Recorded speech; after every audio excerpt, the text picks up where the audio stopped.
egregious act that Stephanie White committed last night was the benching of Red Kryptonite herself. And Lord knows, we could have used some kryptonite against the Mystics last night. Could we not? Question mark, Stephanie White. She benched Chloe Bibby, who all Chloe Bibby does is come in the game and knock down like 3 big threes. That's all she does. Stephanie White just couldn't help herself. Instead of coaching, she decided to get personal, and Fever fans are not having it. Her comments on Chloe BBY's benching were nasty, dismissive, and flat-out insulting. And you better believe this goes deeper than one game. So, let's talk about what's really happening here. Quick question. Do you think White is protecting Caitlin Clark or sabotaging the team? I mean, Chloe Bibby should be on this team next year. All right? Can we say the same for the coach? Question mark? Let's set the stage here. The Indiana Fever once again find themselves in the middle of a storm. And no, not the Seattle Storm. I'm talking about an actual mess of their own making. Because when you're losing games to teams you should be beating, when you're on the brink of dropping out of the playoffs, the last thing you want your coach to do is start picking fights with her own roster. But here we are. Sometimes she knocks down 2 in like a minute and a half. I mean, she's literally outscoring the minutes she plays. Did she think the scoring was so great last night that she thought she ought to just ride the bench? Don't worry. Stephanie White has made comments. Don't worry. We'll get to the Fever fans that noticed it last night. Chloe Bibby. Remember the name, because fans sure do. They call her Red Kryptonite for a reason. Every time she touches the court, she brings instant offense. 2 threes in a minute? Done it. Big spark off the bench when the starters look dead? That's her role. She's not asking for 35 minutes. She's not demanding to be the star. She just comes in, does her job, and actually helps the team. Crazy idea, right? A player who scores points being allowed to, score points. But apparently that's too much for Stephanie White. Because instead of using Chloe in a game where the Fever's offense looked like it was running on Windows 95, White benched her completely. 0 minutes. Didn't even let her take off her warm-ups. And when reporters asked about it afterward, the excuse was chef's kiss pathetic. Defensive matchups, she said. Some of our switches. Really? That's the story we're going with? That the one player who actually shoots the ball consistently can't be trusted because she might, miss a rotation? Meanwhile, half the team is out there getting cooked anyway.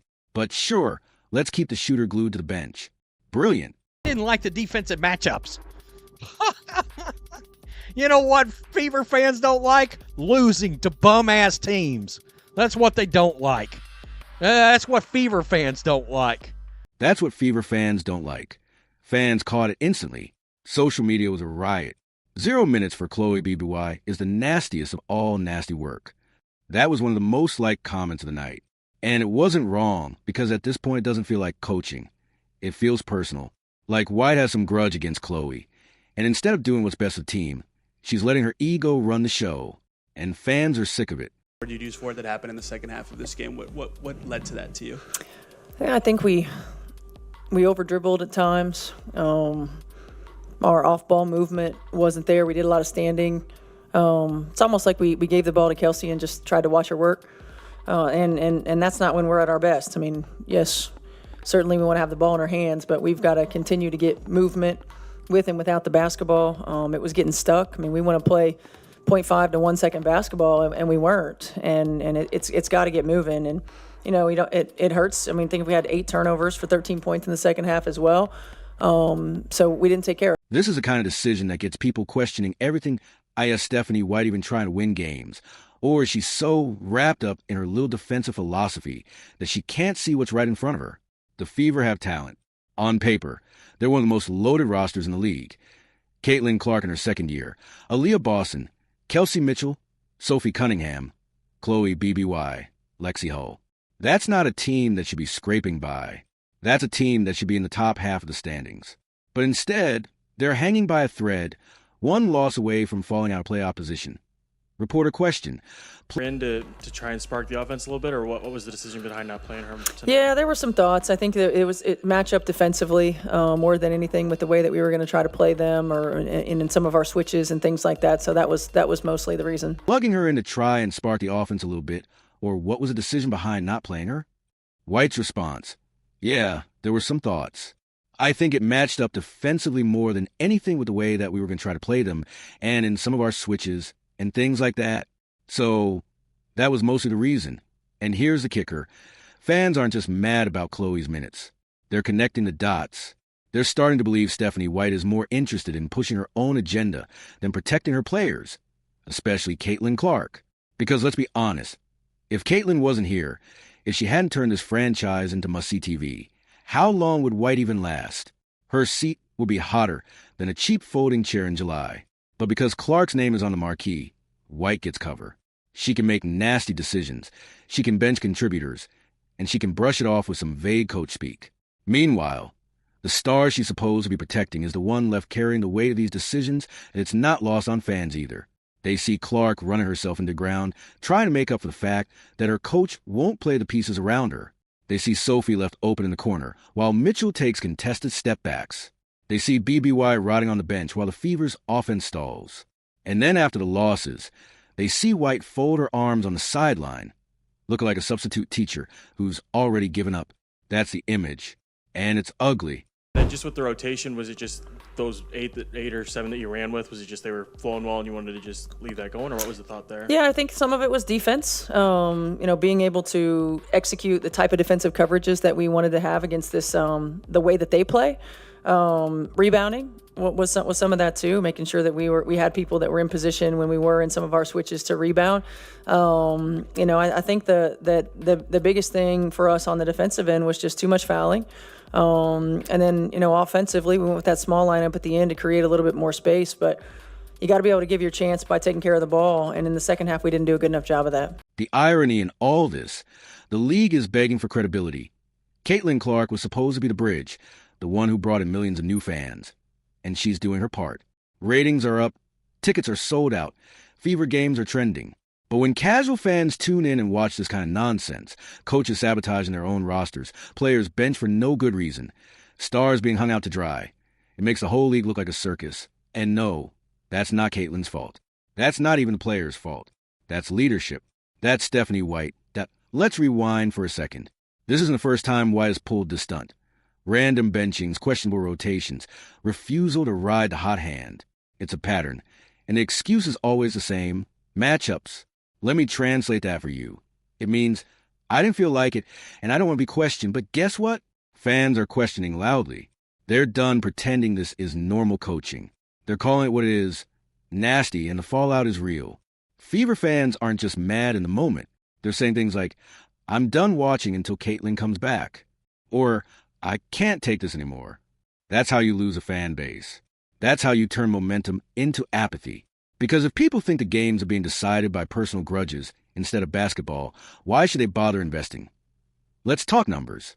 The Fever are one spot away from being out of playoffs. One. And it's not because they don't have the talent. It's because their coach insists on sabotaging herself. Meanwhile, expansion teams like Golden State are out here embarrassing established franchises. Their coach runs a system, gets the best out of players, has her team punching above their weight. That's coaching. What White is doing, that's malpractice. And I don't say that lightly because when you got Caitlin Clark, the most hyped prospect in decades, when you got Aaliyah Boston, the reigning Rookie of the Year, when you got shooters like Sophie and Chloe, and you're still losing to teams with half your firepower, that's on you. That's not defensive matchups. That's not bad luck. That's coaching failure. Period. Here's another wrinkle fans are talking about. Is there an agenda at play? Some are saying White clearly favors certain players, while freezing out others. Some are even going as far as to claim it's personal bias, that she doesn't like certain personalities or certain backgrounds. Now, I'm not here to throw around accusations without proof, but I will say this. When your decisions make so little sense on the court, people will start looking for off-court explanations. And once that narrative sticks, good luck shaking IT. So here we are. Fever fans are fuming. The team is trending not because of a big win, but because of the nastiest benching of the season. And Stephanie White is out here acting like it's just another day at the office. Caitlin Clark is supposed to be the face of the league, and instead of building a system around her that works, her own coach is undermining the pieces that could help her succeed. If that's not sabotage, I don't know what is. Now, here's where things get even nastier. Because once the Chloe BBY benching story took off, it wasn't just random fans crying about minutes. It became a symbol of something bigger, the cracks in the Indiana Fever organization.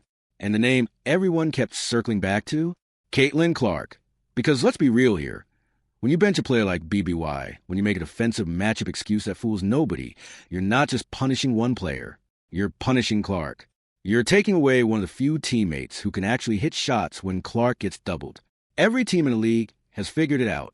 Trap Caitlin high, force the ball out of her hands, and dare the Fever supporting cast to beat you. That's been the book since her rookie year. And guess what? It works. But it only works if the Fever shooters are on the bench. If BBY is on the floor, suddenly that strategy is a lot riskier. Suddenly you've got to guard the corners. Suddenly Clark has outlets, and yet Stephanie White pulled the plug. And the message that sends? It's brutal.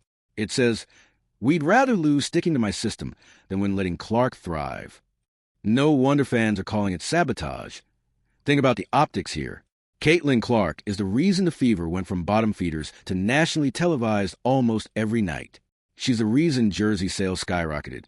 She's the reason the league is finally getting talked about on ESPN, FS1, even random morning shows that never cared before. And yet, her coach is actively making her job harder. Instead of surrounding Clark with shooters, White is shrinking the floor. Instead of maximizing her, she's minimizing her. If you're Caitlin, how you not take that personally? And oh, the fan theories, they're everywhere now. Some say White's threatened by the spotlight. Others say she's trying to humble Clark by not letting her teammates shine too much. A few even argue White just flat out doesn't like certain personalities and uses her rotations to send messages. Whether those theories are true or not almost doesn't matter, because perception is reality. And the perception right now? Stephanie White has lost the plot. What makes this worse is the timing. The Fever aren't comfortably sitting in the playoff picture. They're barely clinging on. One bad week and they're out. So every decision, every rotation, every minute counts. And in that high-stakes environment, you're telling me the best option is keeping Chloe BBY chained to the bench? Please, that's not strategy. That's ego. Now, contrast that with how other teams are operating. Look at the New York Liberty. Sandy Brondello has a clear system. Everyone knows their role, and she maximizes her stars by letting the shooters do what they do. Look at Golden State's new franchise, already competitive because their coach knows how to balance rotations. Meanwhile, the Fever look like they're making it up on the fly, like the coach is spinning a wheel before every game. Tonight, Lexi Hull plays 30. Tomorrow, Chloe gets 0. Why? Who knows? It's matchup magic, baby, and fans are fed up. One tweet summed it up perfectly. The WNBA keeps begging for people to take them seriously, and then you see this clown show. Ouch! But is it wrong? Because you can't claim you're building a professional competitive league and then admit half your teams don't even have scouts. You can't scream about growth while letting coaches bench proven shooters in must-win games for no reason. And you definitely can't expect fans to keep buying in when decisions look personal instead of professional. But here's the real kicker. This affects Caitlin's future. Everyone knows Clark is a golden ticket. The WNBA has been riding the CC effect for 2 seasons now. But stars don't stay happy forever. If Clark feels like the Fever are wasting her time, if she feels like she's being sabotaged by her own coach, the clock starts ticking. Remember what happened in the NBA with Luka Doncic in Dallas? With LeBron in Cleveland the first time? Stars want to win. They don't stick around play babysitter for bad coaching decisions. The Fever front office better wake up, because right now they got a superstar who's carrying the weight of the entire league. And instead of protecting her, instead of surrounding her with support, they're letting Stephanie White tank games with nonsense rotations. That's not sustainable. Not for Clark, not for the fans, not for the league. And you can see it in Clark's body language. Go rewatch the last 2 losses. She's frustrated. She's barking at teammates. She's throwing her hands up when wide open looks don't fall. That's not immaturity. That's a competitor realizing she's fighting uphill against her own team. And if it continues, it won't just be Fever fans calling for White's head. It'll be national media. It'll be broadcasters. It'll be anyone who doesn't want to see Clark's prime wasted on bad coaching. So where does this leave us? Honestly, at a crossroads. Stephanie White can either swallow her pride, start putting the best players on the floor, and admit her defensive obsession isn't working. Or she can keep doubling down, keep alienating fans, and watch as the Fever spiral out of playoff contention. And if that happens, guess what? The blame won't fall on Caitlin. It won't fall on Chloe BBY. It'll fall squarely on White, and rightfully so. Because when you're the coach, it's your job to maximize your roster, not to make it personal, not to get nasty with your own bench, and certainly not to sabotage the one player the league can't afford to lose. So, what do you think? Is Stephanie White sabotaging Caitlin Clark's rise, or is this just clueless coaching? Because either way, the Fever's playoff hopes are in danger, and Clark deserves better. Drop your thoughts below.